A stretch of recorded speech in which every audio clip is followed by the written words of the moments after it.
गंगा एक भूरे रंग की गाय थी जिसमें कोमल आंचल और बड़ी भूरी आंखें थी जो बुद्धि से चमकती थी। वह ग्रामीण इलाकों में एक खेत में रहती थी जो चारों ओर से लुढ़कती पहाड़ियों और विशाल हरे घास के मैदानों से घिरा हुआ था।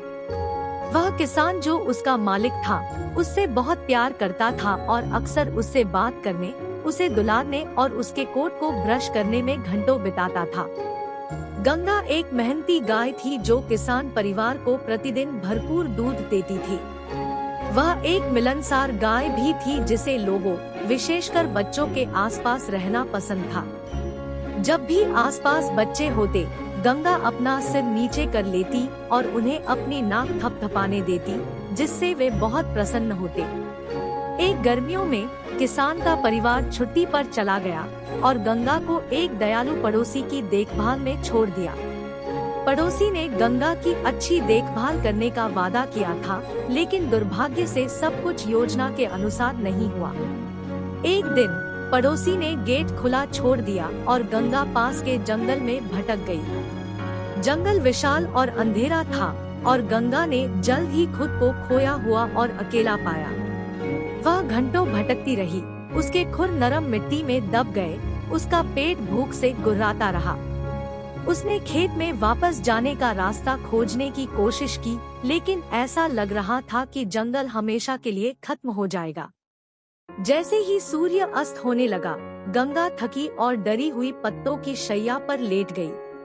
उसने अपनी आंखें बंद कर ली और सोने की कोशिश की, लेकिन जंगल की आवाज ने उसे जगाए रखा। अचानक उसे पास की झाड़ियों में सरसराहट सुनाई दी।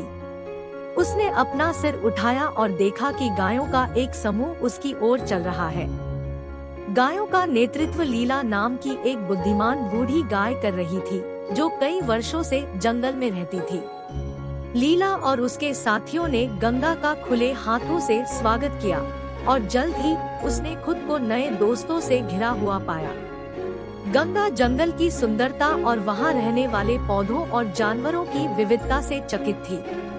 उसने अपने दिन हरे भरे घास चरने और जंगल के नुक्कड़ और सारस की खोज में बिताए। उसने नए दोस्त भी बनाए, जिसमें भोलू नाम का एक शरारती छोटा बछड़ा भी शामिल था, जो उस पर मजाक करना पसंद करता था। महीने बीतते गए और गंगा वन समुदाय की प्रिय सदस्य बन गई।